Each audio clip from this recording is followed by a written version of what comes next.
फटी त फटी लेकिन पावर ना घटी। पावर एजे से शुरू होला एजे से खत्म हुई। पावर दूसर के कहां से लेनी, झमकावला से हुई।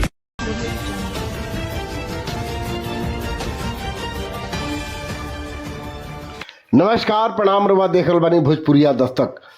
पवन सिंह के भारतीय जनता पार्टी में एंट्री लगभग फिक्स हो गई। एकरा खातिर अंतिम रोड़ा रही उपेंद्र कुशवाहा, जेकरा से मुकाबला कैले रही काराकाट लोकसभा क्षेत्र में सिने स्टार, पावर स्टार कहे जाए वाला पवन सिंह। लेकिन पावर एजे से शुरू एजे से खत्म, डायरेक्ट तो सुनले बानी, लेकिन पावर कहां से शुरू आ कहां खत्म ये अब सामने नजर आवे लगल। राजनीति है भैया, एकरा से ना गइल कोनो काम बा, ना एकरा से गिरल कोनो धंधा बा। फिर भी यह गिरल धंधा में ढुके खातिर अतना कदावर लोग परेशान बा कि समझ नहीं आवत कि आखिर एकर चमक धमक कतना बेजोड़ बा कि एकरा में ढुके खातिर एक से एक कदावर लोग परेशान बा।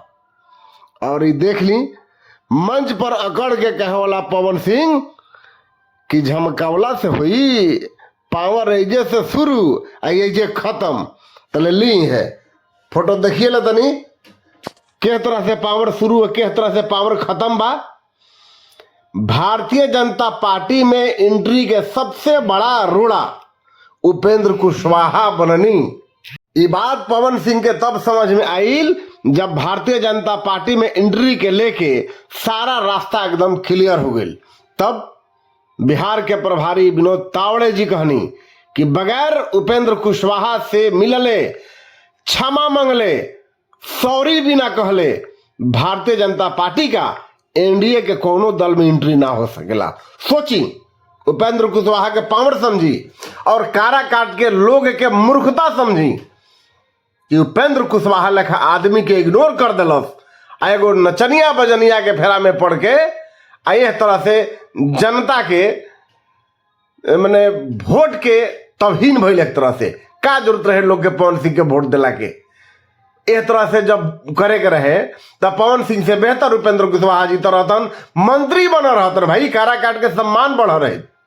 लेकिन भइल कुछ ना, वही कहानी ढाके के तीन पात आ गिलन अपना औकात में। देखते बानी कैसे एकदम सष्टांग में एकदम एकरा कहल जाला सष्टांग दंडवत।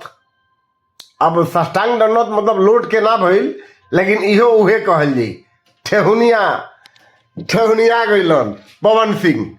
यह सब दृश्य भैया भारतीय जनता पार्टी में लगभग एंट्री इनकर ओके बा। लेकिन यह दृश्य में तो लोग उम्मीदें ना किले रहे, जितना अकड़ के कहत रहन कि पावर एजे से शुरू आ एजे खत्म। एक बाछरा सिंह बड़ा चुस्की ले रही, फिर से उड़े लगवा बस सुन ली। फटी त फटी लेकिन पावर ना घटी। पावर एजे से शुरू होला एजे से खत्म हुई। पावर दूसर के कहां से लेनी, झमकावला से हुई। बाकी पवन सिंह के एंट्री पर रुआ का कहल चाहतनी अपना कमेंट में बताई।